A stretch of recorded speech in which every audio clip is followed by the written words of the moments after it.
Muy buenas noches y bienvenidos a Los Informantes. Soy María Elvira Arango y aquí estamos como siempre, como todos los domingos, con tres grandes historias. Nos ganamos el Simón Bolívar. Sí, justo esta semana recibimos el Premio Nacional de Periodismo en la categoría de Mejor Entrevista, con la que quisimos contarles un pedacito de la historia negra, de la historia nuestra, la de Mari Grueso, la maestra a la que le debemos que la literatura infantil colombiana tenga hoy personajes del Pacífico, personajes negros como la noche, como dice uno de sus poemas, una mujer creativa y entrañable, que se ganó, y con creces, el apodo de la Negra Grande de la literatura colombiana.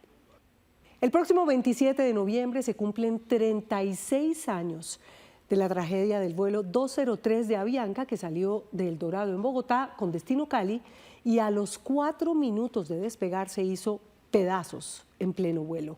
Murieron sus 110 ocupantes. Aparece una nueva hipótesis de qué fue lo que pasó.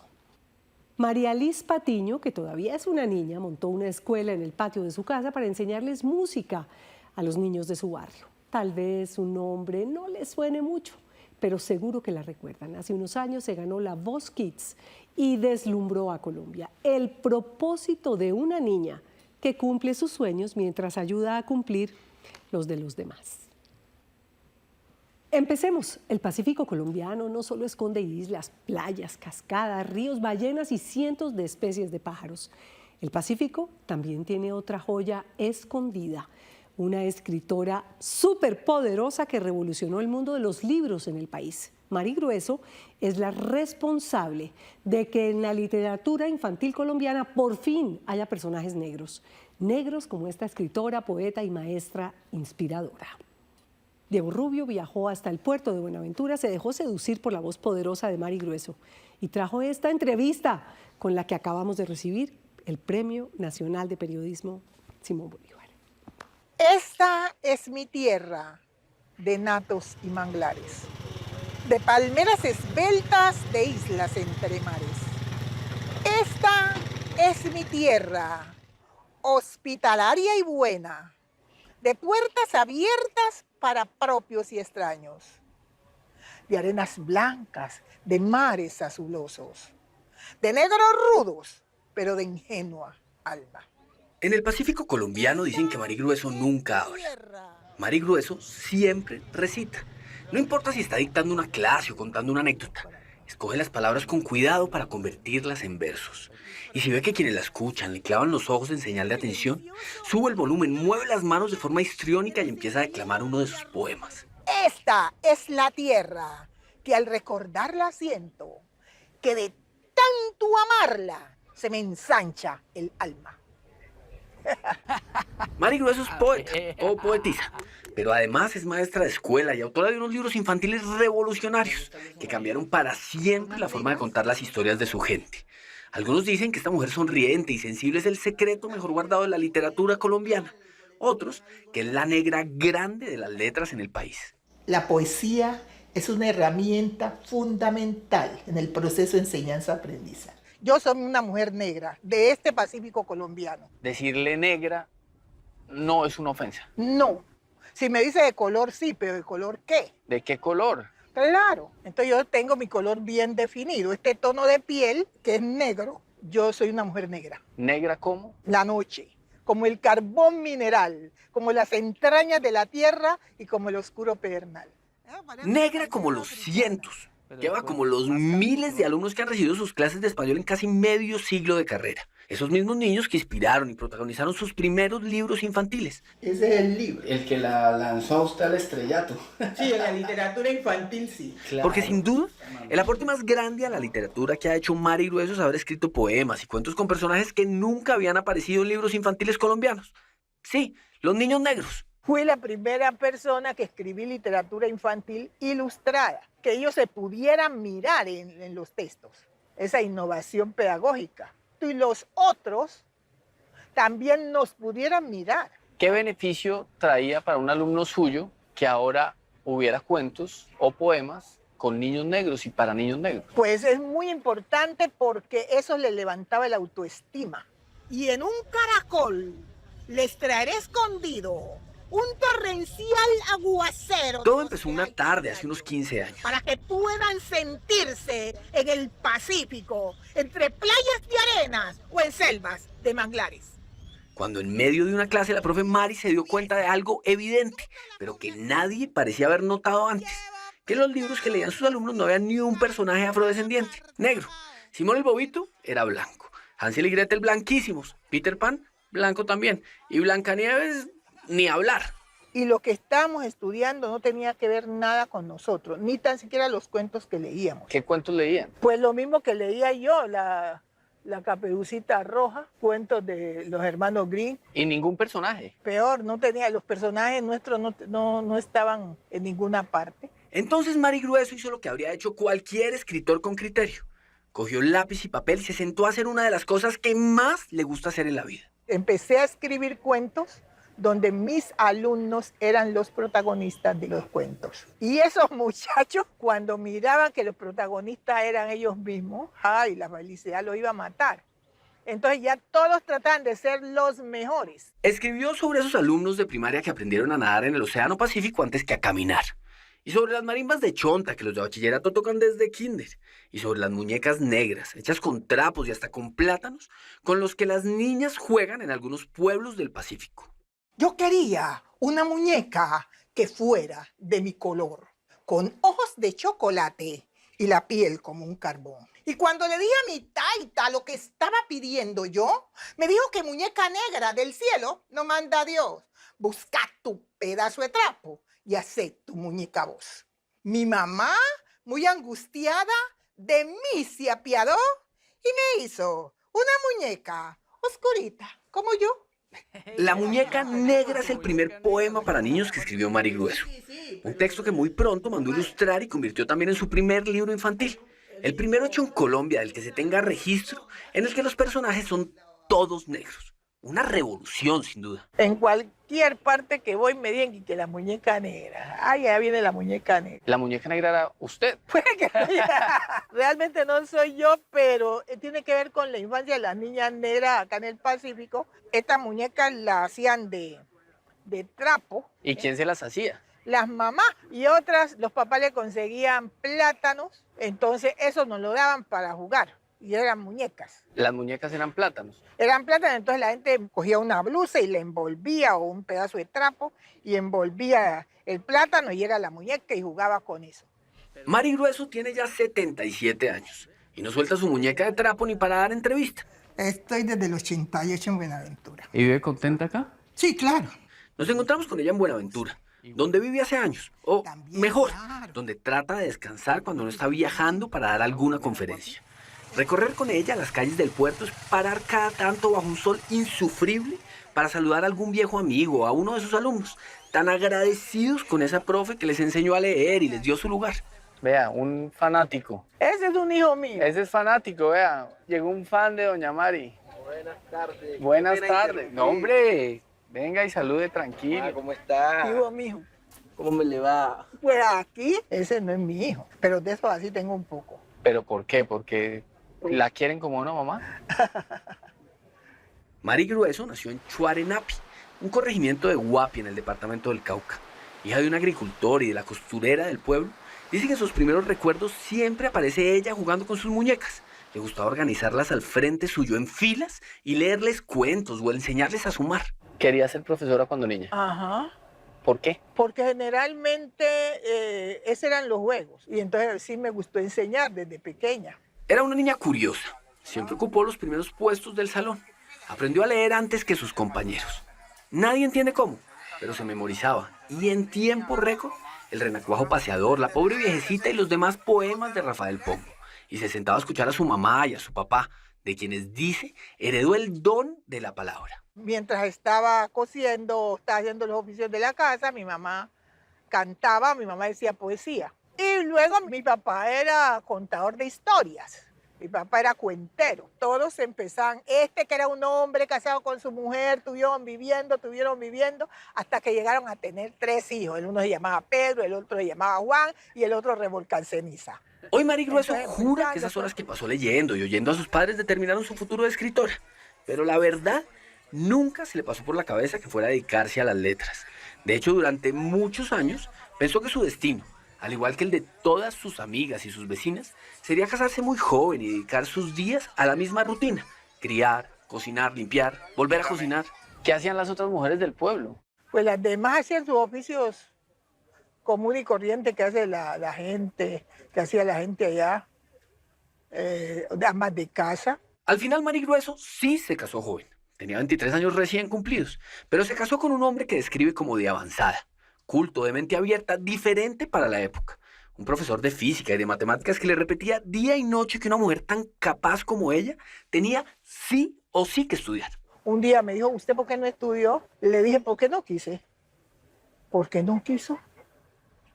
Claro que porque no quise. Me dijo, bueno, entonces ahora sí va a estudiar. ¿Y usted qué le dijo? Le dije que estaba loco. Y estudió, a pesar de que al principio le parecía una insensatez. Primero terminó el bachillerato, una deuda que tenía pendiente. Luego se preparó para ser profesora y más adelante entró a la universidad a estudiar literatura. Y eso que hasta entonces no había escrito ni medio poema, ni medio libro, ni medio párrafo.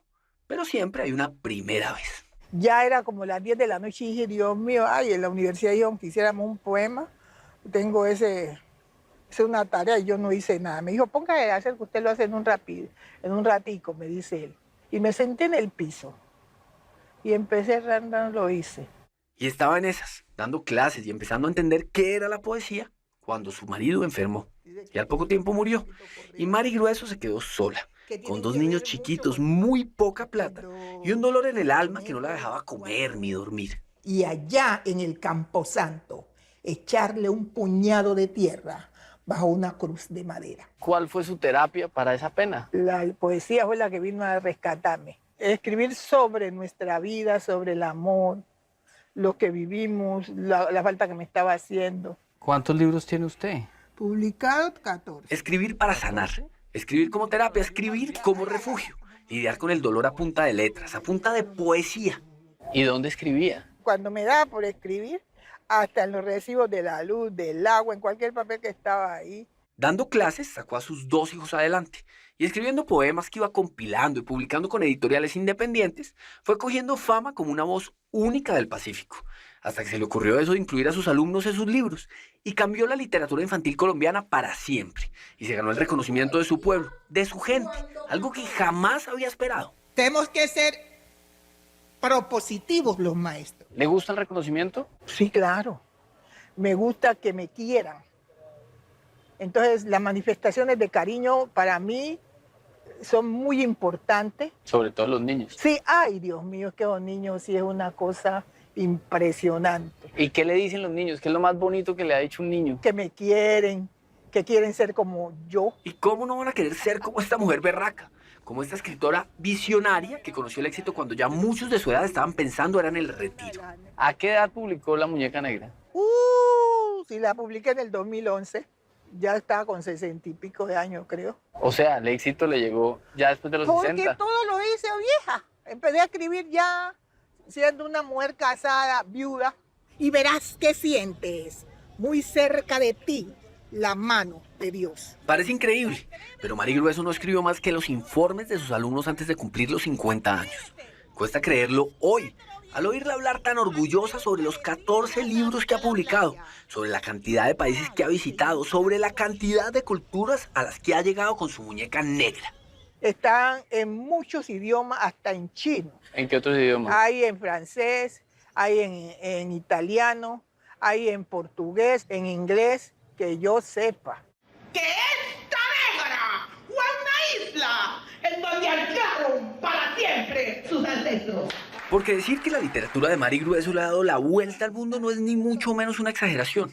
Y repetir que su obra no ha parado de recibir reseñas positivas tampoco es inflar su valor. No ha sido uno, sino 2 los premios Nobel de Literatura que le han aplaudido. Y la autora Chimamanda Ngozi Adichie, una de las voces más escuchadas hoy por hoy de la literatura, ha dicho que la profe Mari, la escritora Grueso, es una de las autoras a las que vale la pena echarles un ojo. Le cuento que eso sí, eso me subió estatus. ¿Se considera la pionera? Si la gente considera que soy la pionera, entonces yo también digo que sí, porque ellos que han leído, han buscado y me consideran que yo soy, entonces sí. ¿Y un hito un hito de la literatura colombiana. Sí. Pues sí, también yo recibo todas esas cosas con mucha alegría. Mari Grueso ha sido nombrada poeta consagrada, ciudadana ilustre y una de las 100 mujeres más importantes del Pacífico. Y varios de sus libros no solo son lectura obligatoria en una serie de colegios, sino que la ONU y varias embajadas los han enviado a todos los rincones del planeta como un grito de lucha contra la desigualdad, contra la pobreza, contra el racismo. ¿Tus libros son una forma de lucha pacífica contra qué? El problema social, tenemos el problema discriminatorio, tenemos el problema de la pobreza. El éxito de Mari Grueso y de su mensaje ha sido tal que hoy la Muñeca Negra es un referente mundial de inclusión. Ha inspirado obras de teatro, conferencias en varios idiomas, clases en colegios y universidades. Algo que a Mari Grueso le ha dado una tranquilidad necesaria para enfrentar sus últimos años. O, como ella misma dice, para enfrentar uno de los últimos capítulos en el libro de su vida. Mari, un sueño. Me gustaría morir tranquila en mi cama, pero no morir cuando uno ya está como en los huesos, ahí que da lástima. No. No me gustaría porque yo he vivido, como dice Pablo Neruda, confieso que he vivido. Ha vivido, sí, y ha vivido para dejar un legado que no le quitará a nadie. Y es que gracias a esta mujer poderosa, la literatura infantil colombiana ya tiene al Pacífico y a su gente en sus páginas. Como nos dijo fuera de cámaras uno de sus exalumnos, puede que la letra con sangre no entre, pero la letra con Mari Grueso, entra porque entra. Está bueno la brisa.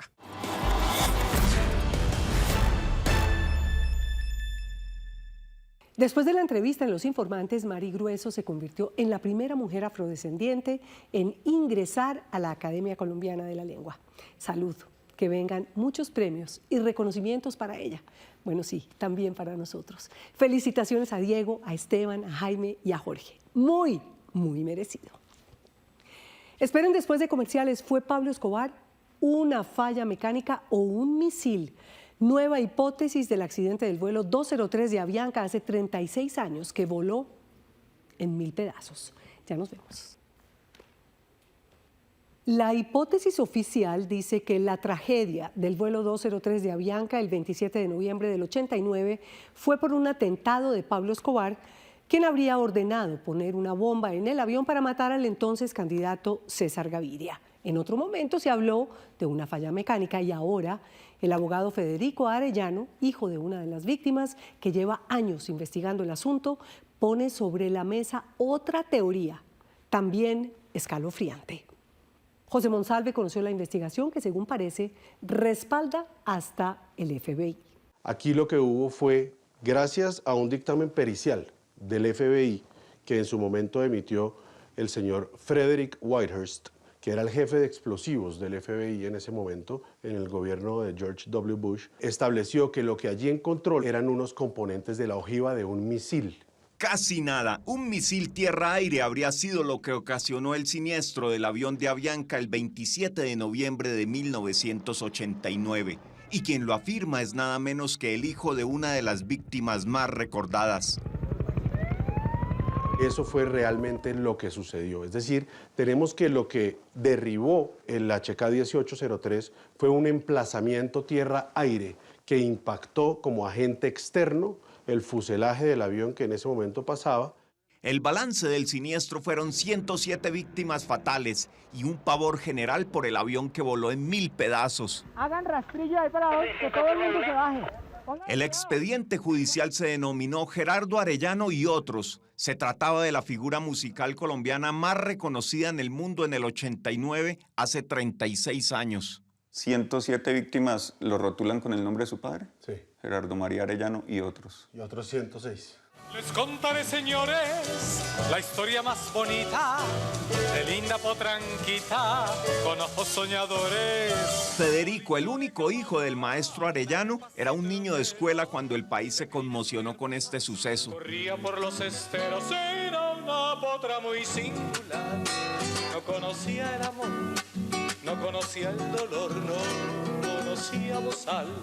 Sola quería vivir por el palmar. El avión que debía ir de Bogotá a Cali se desintegró en el aire cuando apenas sobrevolaba las laderas de Soacha. Otras 3 personas murieron en tierra por impactos de los fragmentos y bolas de fuego que caían del cielo. Estaba arrancando la semana, eran las primeras horas de la mañana.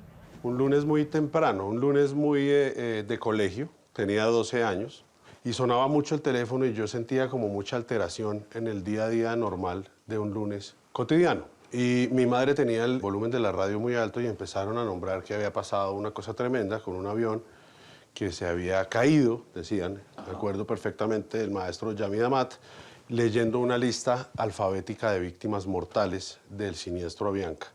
Y como es normal, entre los primeros que mencionó por el orden alfabético estaba Arellano y era mi padre. Y yo empecé a entender que algo terrible había pasado. Al comienzo la información era confusa. Lo único claro era que había ocurrido una tragedia nunca vista. La familia Arellano fue de las primeras en enterarse de los pormenores. Y empecé a entender qué había pasado, que realmente mi padre ya no estaba más o menos hacia el mediodía. Cuando llegamos a la oficina de mi madre trabajaba paradójicamente en la aeronáutica civil y pues obviamente tuve información de primera mano. Y cuando Yesid Castaño González, en su momento el director de la aeronáutica, me abrazó y me dio el pésame, entendí que mi padre se había ido. Lo que resultó de allí prácticamente pedazos de humanidad de personas que eran irreconocibles. Pero cuando se hicieron las entregas de los restos, en la noche viajamos a Cali y ya ahí en los días sucesivos pues se surtieron las honras fúnebres, exequias y demás actividades. Era la época del pavor general por las bombas indiscriminadas del narcoterrorismo, pero un avión que volara en 1000 pedazos no se había visto nunca. En ese momento no teníamos a la fiscalía, se llamaban jueces de instrucción criminal y el juez de instrucción criminal de su momento pues empezó a adelantar investigaciones con base en lo que pasaba en ese momento, que era el terrorismo del narcotráfico de Pablo Escobar. ¿Usted se hizo abogado para investigar lo que pasó? Pues yo no sé si para investigar lo que pasó, pero sí me hice abogado gracias a lo que pasó. Yo me perfilaba como artista y estudié música, pero después estudié Derecho, porque sí sentí ese llamado de un poco del dolor y de la injusticia y de querer encontrar respuestas reales y acertadas sobre un hecho tan doloroso y tan trágico. Pero a pesar de la magnitud del suceso, la investigación nunca tuvo avances importantes. La justicia de la Colombia de los años 80 cojea y nunca llega. Esta es una investigación que no avanza. Está en investigación preliminar, lo cual es vergonzoso para un Estado de Derecho. Que un crimen de este talante pues, esté en indagación preliminar luego de tantos años. Este es el rótulo, digamos, que ha mantenido sobre esa mentira durante 36 años a la nación y al mundo entero. Entonces, básicamente este es el tipo penal sobre el cual se ha desarrollado la hipótesis oficial, que reitero, no es la hipótesis real. Desde el primer momento, la hipótesis oficial ha sido que Pablo Escobar fue quien derribó el avión con una bomba interna que detonó poco después del despegue. Pero el genio del mal nunca dijo ni mu sobre semejante barbaridad. Pablo Escobar era feliz y se regodeaba atribuyéndose los crímenes que perpetraba. Recordemos el caso del DAS, recordemos el caso del Espectador, recordemos el caso del secuestro de Diana Turbay y así infinidad de actos terroristas lamentables que tuvimos que padecer en esas décadas de los 80 y los 90, en donde Escobar era el protagonista y era orgullosamente protagonista de esos crímenes en los que se autoincriminaba y se atribuía para justamente obtener el sometimiento de las instituciones en busca de su no extradición. Escobar nunca se refirió al atentado, pero tras su muerte sí lo hicieron algunos de sus matones. Otras afirmaciones, otros testimonios de lugartenientes de Pablo Escobar como Popeye, como el taxista, el Arete, ¿para usted no son válidos? No son válidos porque la teoría del caso que planteo hoy obviamente tiene pruebas de carácter técnico, pruebas de carácter científico. Estas declaraciones de estos bandidos que usted acaba de mencionar, básicamente el 90% puede llegar a ser mentira, pues no dan ningún sustento real y probatorio. En el avión iban 6 tripulantes y 101 pasajeros, incluyendo 2 gringos, por lo que las autoridades norteamericanas decidieron investigar. Como murieron unos ciudadanos norteamericanos allí, también digamos que asumió cierta competencia el gobierno del entonces presidente George W. Bush y su oficina del FBI para adelantar las pruebas técnicas, científicas y de laboratorio que hubiera lugar para establecer una hipótesis que se acercara a la realidad de los hechos. El caso ya habría prescrito, de no ser porque Federico Arellano, empeñado en que se haga justicia, lo presentó a la Corte Interamericana de Derechos Humanos y consiguió que ese tribunal internacional lo declarara de lesa humanidad. En 2009 logré que se elevara al rango de lesa humanidad. Por consecuencia, es un delito que es imprescriptible, es decir, que tiene vida eterna. Consultando aquí y allá, Federico también averiguó qué había investigado el FBI, dado los 2 ciudadanos gringos que fallecieron. El informe goza de reserva y es un documento que es información clasificada del Estado americano. Y lo que encontró es trascendental al punto que reformularía el caso. La hipótesis de nosotros es la que está sustentada en el informe del FBI de su momento, que establece que lo que allí hubo fue el impacto de un misil y no un atentado terrorista ni bomba alguna. En el 89 el FBI envió un experto explosivista para analizar los fragmentos del avión en Soacha. El perito, con lo más avanzado de la ciencia, elaboró un informe hasta ahora desconocido en Colombia. Es un documento legal que será aportado en el momento de la prueba donde el señor Fred Whitehurst sustente el documento con su testimonio. Es decir, va a ser una prueba mixta, documental y sustentada con el testimonio del señor agente del FBI. Básicamente, en resumen, lo que le puedo decir es, luego de haberse surtido los exámenes, las pruebas técnicas, periciales, científicas, de un laboratorio tan prestigioso que sin duda para mí debe ser el de mayor credibilidad en el planeta, como es el FBI, arrojó el resultado de que lo que allí hubo eran componentes químicos y físicos que integran la ojiva del misil como tal. Es decir, esto deja sin ningún sustento la posibilidad de una bomba. Federico asegura que el informe se basa en análisis de rastros químicos hallados en fragmentos de la aeronave y que lo que hubo no fue una explosión, sino una implosión por cuenta de un misil lanzado desde Indumil en Soacha. Lo que establece es que el avión implotó, no explotó. Es decir, que el avión fue impactado desde lo exterior hacia lo interior, no de adentro hacia afuera, como sucede obviamente en una explosión. El avión pasó por la zona aledaña a Indumil, pero imaginar un misil en 1989 es difícil. Entiendo que se estaban haciendo unos entrenamientos, una instrucción militar para la manipulación de estos artefactos y había una cuadrilla de personajes que estaba haciendo eso y que parece que por un hecho accidental, y por eso hablo del culposo y no del doloso, se disparó o se activó el dispositivo que terminaría impactando el avión. ¿Había la tecnología, la capacidad técnica para disparar misiles? No producíamos misiles. De hecho, creo que todavía no. Esos eran misiles importados. Está por definirse si Israel o Rusia, pero esos misiles no eran colombianos, claramente. Federico contactó al perito y este le contó lo que ocurrió tras bambalinas con el informe y le aseguró que está dispuesto a declarar en Colombia y a aportar el documento. Cuando el señor Whitehurst encontró que el resultado de la prueba con respecto a los componentes de la ojiva del misil, pues con mucha inquietud y mucho asombro, fue a donde la señora Condoleezza Rice y le dijo que esto era lo que había dado como resultado el estudio técnico, que realmente ahí lo que estaban diciendo que no era, que era una bomba, que era un atentado terrorista, que era Escobar y etcétera, Cartel de Medellín, no era cierto, que ahí lo que había habido era esto y no otra cosa. Asegura que el perito se negó a reformular el informe hacia la hipótesis de un atentado de Pablo Escobar y que eso le costó el puesto. El señor fue presionado para que dentro de ese esquema que habían montado del atentado terrorista, él se pronunciara y él dijo, yo no voy a proferir un dictamen pericial falso, además porque él es una persona que conoce la norma y que es un tipo ético, y dijo, y si esto me cuesta el puesto, que me cueste, y le costó.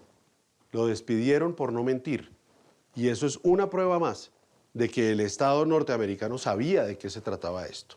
Este abogado y víctima lleva meses rogándole a la fiscal del caso para que solicite a Estados Unidos el informe del FBI, que el documento sea incorporado al expediente y que el perito sea llamado a declarar. No, el FBI se mantiene en que eso fue un misil. Ese fue el dictamen pericial del señor Whitehurst. Lo que pasa es que eso lo han querido mantener oculto y con base en eso y en la condena a la Kika, pues hoy tenemos como resultado que haya una persona privada de la libertad injustamente y que se sigan contemplando las posibilidades de ocultamiento de la realidad. Hasta ahora el único que ha pagado cárcel es La Quica, un lugarteniente de Pablo Escobar extraditado a Estados Unidos y condenado a varias cadenas perpetuas. Federico cree que es inocente. Y en el proceso concreto de La Quica, ¿cuál ha sido la versión de él? ¿Qué ha dicho? Que él no tuvo nada que ver en eso, que él no estaba participando en ningún acto terrorista y que ahí no hubo ningún acto terrorista. Es decir, todo concuerda con la tesis de la teoría del caso que yo hoy planteo. Se ha dicho que supuestamente Pablo Escobar voló el avión porque allí viajaría César Gaviria. El expresidente, en su libro de memorias Entrelazados, dice que su equipo de escoltas había apartado cupo en ese vuelo, pero por seguridad el plan cambió. Él no viajaba para esa época en aerolíneas comerciales, porque él había sido justamente declarado objetivo militar por parte de los grupos narcotraficantes. Como bien lo sabemos, enarbolaba las banderas de la extradición y demás y proponía estas políticas públicas y eso era justamente lo que no querían estos bandidos. Y entonces él no iba a viajar en ese avión porque él decía, yo cada vez que pensaban que me iba a montar en una aerolínea, el avión se desocupaba o nadie iba, entonces generaba un pánico adicional. Entonces esa es otra que está completamente desvirtuada. Aquí está mi padre en el avión presidencial con su buen amigo Belisario Betancourt. Y esta foto es importante porque esta foto es de pocas horas antes de su muerte. Así murió mi padre. Tenía 42 años cuando lamentablemente me lo arrebataron. Lo tengo en mi chaqueta y lo tengo en mi brazo. Hasta tatuado lo tengo su firma. Cali es una mujer. Ese fue su último trabajo discográfico con Sonolux. Y usted, en su batalla de años de insistir en que el proceso se mueva, que tenga algún desarrollo, ¿qué busca? ¿Cuál es su pretensión con que el caso no quede lleno de polvo? Mi pretensión es la verdad. Y mi pretensión como consecuencia de la verdad subsiguiente es la justicia y la reparación. Que haya sido un atentado terrorista del narco o la desventura de un misil lanzado desde Indumil justo cuando sobrevolaba el avión, solo la justicia podría decir cuál es la verdad. De cualquier forma, la mayor vergüenza es que luego de 36 años la justicia no haya asomado y que por única respuesta tengamos la impunidad.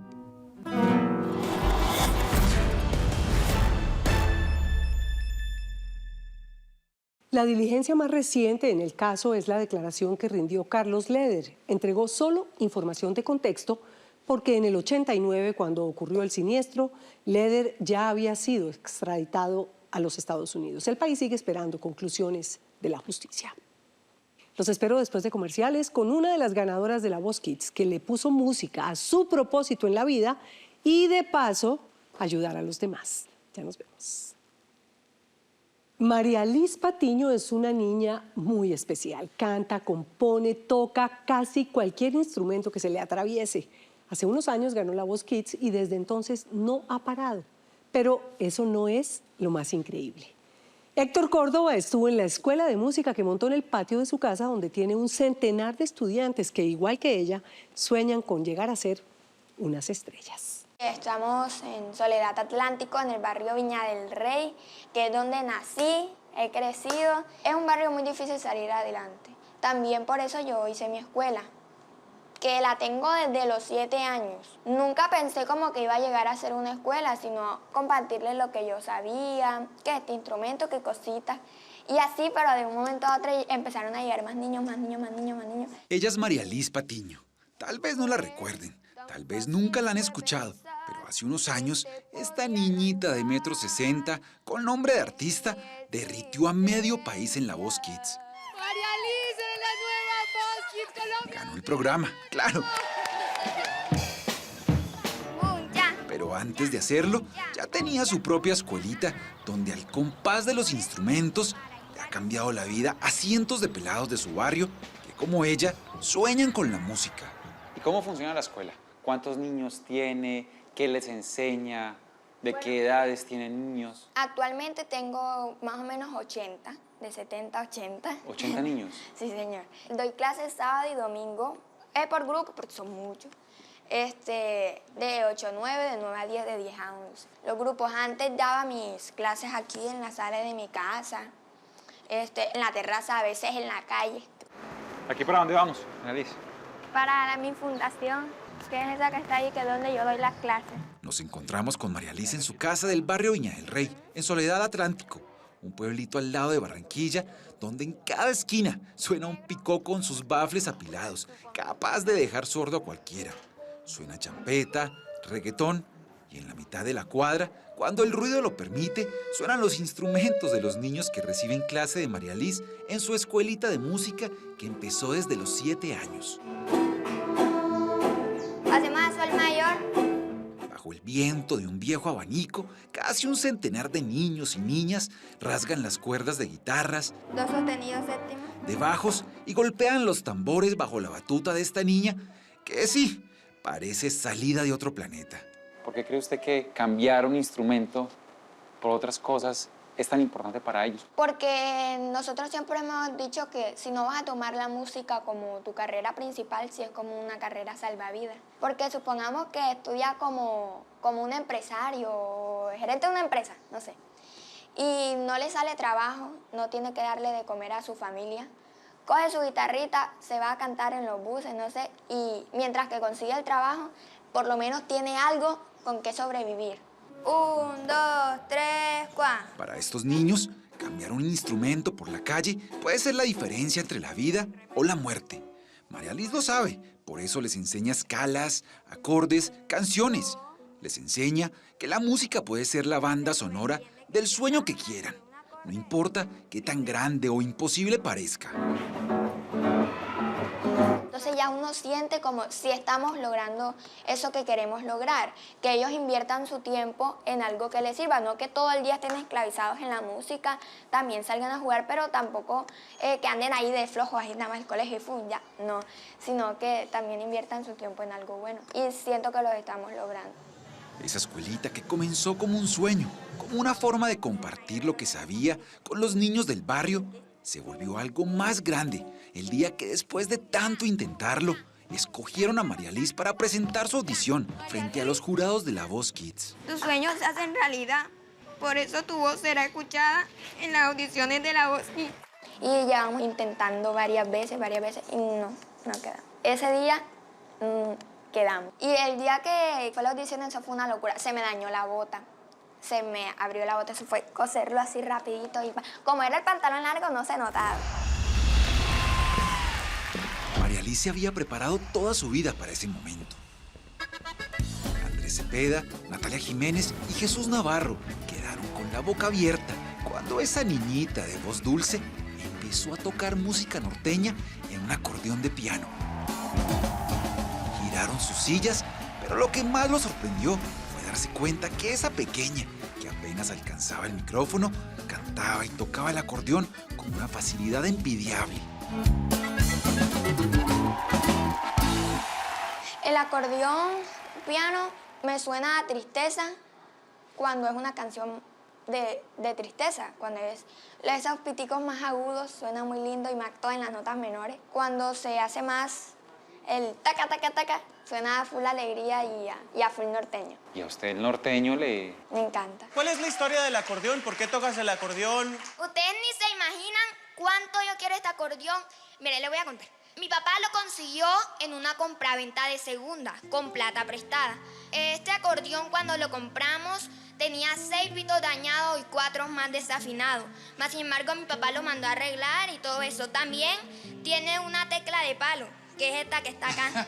Y todavía la tiene y no se la hemos quitado. Pero funciona muy bien. Sigue sonando y yo le saco la música. Paso por almacenes donde venden instrumentos de segunda y eso y vi el acordeón. Yo entré y pregunté cuánto era ese acordeón. Me dijo el tipo 700.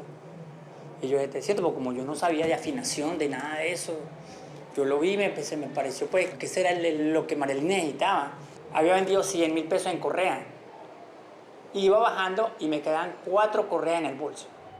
Don José es el papá de María Liz. Cuando era niño, soñaba con ser músico, pero por cosas de la vida, terminó vendiendo correas en las calles de Barranquilla. Ese día, compró un acordeón destartalado en una compraventa del centro, con una tecla de palo y varias notas desafinadas. 2 meses después, ese mismo acordeón subió al escenario de La Voz Kids en las manos de María Liz. Cuando nosotros llegamos al hotel, vimos a otros niños cantando y todos iban con su profesor personalizado y yo no llevaba profesor. Yo iba con mi mamá y con mi papá. Ahí fue donde nosotros dijimos como, miércoles. Porque todos con su profesor, todos de academia, y yo empírica. Entonces sí fue ahí un susto grandecito. Y cuando Natalia se gira, ¿qué pasó en ese momento? Yo dije, pasé. No importa, pero ya pasé. Y no solo pasó de ronda, cantó, se gozó cada momento y hasta levantó la voz por las niñas, por las mujeres. Me encanta que traes tu instrumento y que no es un instrumento común para la mujer y que has venido aquí vestida de rosa con tu acordeón. ¿Estás? Las mujeres también podemos. El ganador es... Colombia escuchó la voz de María Liz y en la final, como si estuviera destinada para ganar, ¡María Liz, equipo Natalia! se llevó el premio de La Voz Kids. Ese día nació una nueva estrella.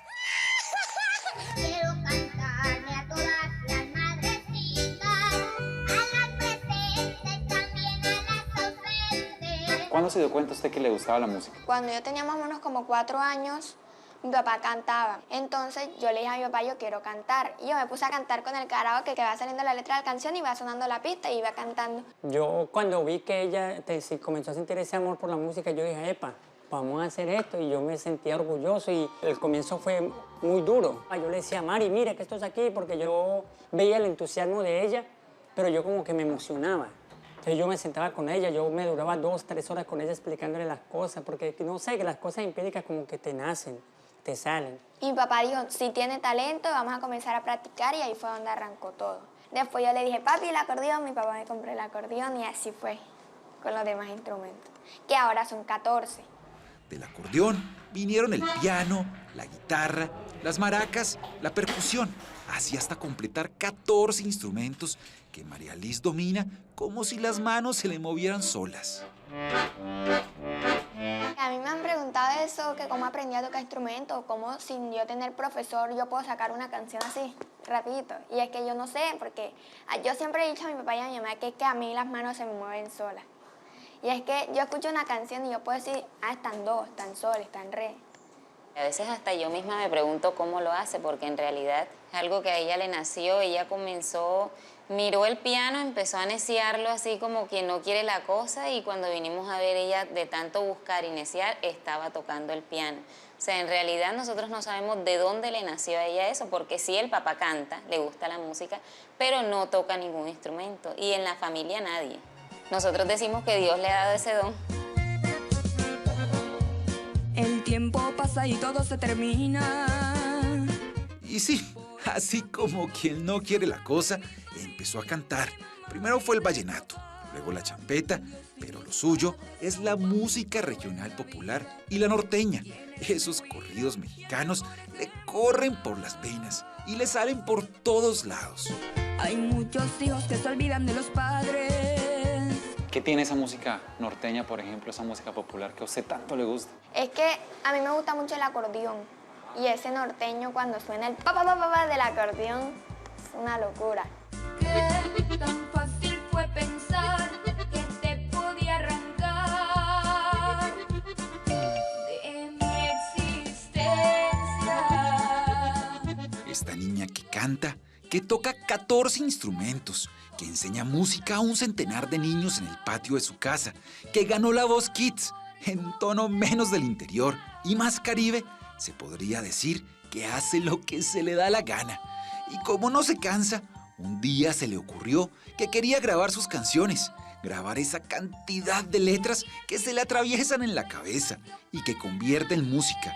Así que se inventó un estudio en su casa. Yo comencé el estudio, recuerdo que era una silla, un banquito negro y esos computadores que son de torre, que esto pone más problemas, y con una sillita y el banquito, así, ese era el estudio.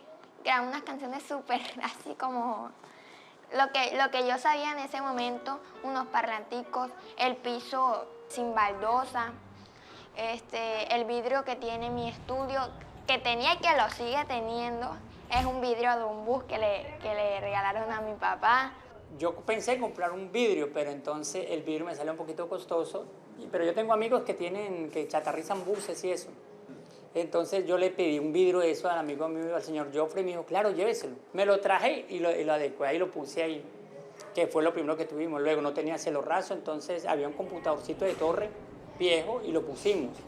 Había un banquito y en el banquito estaba el computador y la torre estaba, bueno, ahí mismo al lado del banquito. Y María Liz comenzó con Adobe, un programa que se llama Adobe. Y fue tan atrevida que me dijo que ella era capaz de grabar una canción. Y gracias a ese atrevimiento, como le llama su papá, ya tiene un repertorio de más de 100 canciones escritas por ella. Cuando usted está cantando, ¿en qué piensa? ¿Usted qué siente? Mi papá siempre me ha enseñado que uno tiene que imaginarse lo que está contando para transmitir lo que uno quiere transmitir. Y para cantar, imaginarse que está en un escenario bien grande para que la voz llegue lejos. Yo me pongo a cantar en el espejo y todo imaginándome eso. ¿Y canta mucho frente al espejo? Me gusta bastante cantar al frente del espejo. ¿Qué ve en el espejo? Me imagino no el fondo de mi cuarto, sino el fondo de una tarima bien bonita, con muchas luces. Ese humito que sale del piso sería chévere. Y hoy que a mi lado no estás. Ojalá la voz de esta niña llegue casi tan lejos como ella se lo imagina frente al espejo. Porque si hay algo que queda claro después de conocerla, es que hay María Liz para rato, para mucho rato. Quiero que vuelvas y alivies este dolor.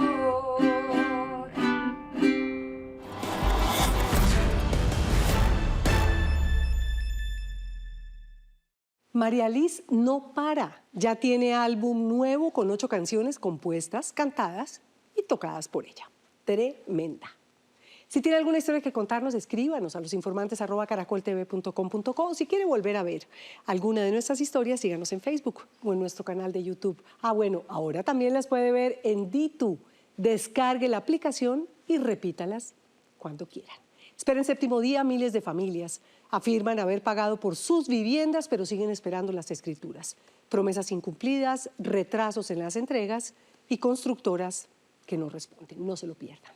Nosotros nos vemos como siempre. Los espero el próximo domingo con otras 3 grandes historias. Buenas noches. Que descansen.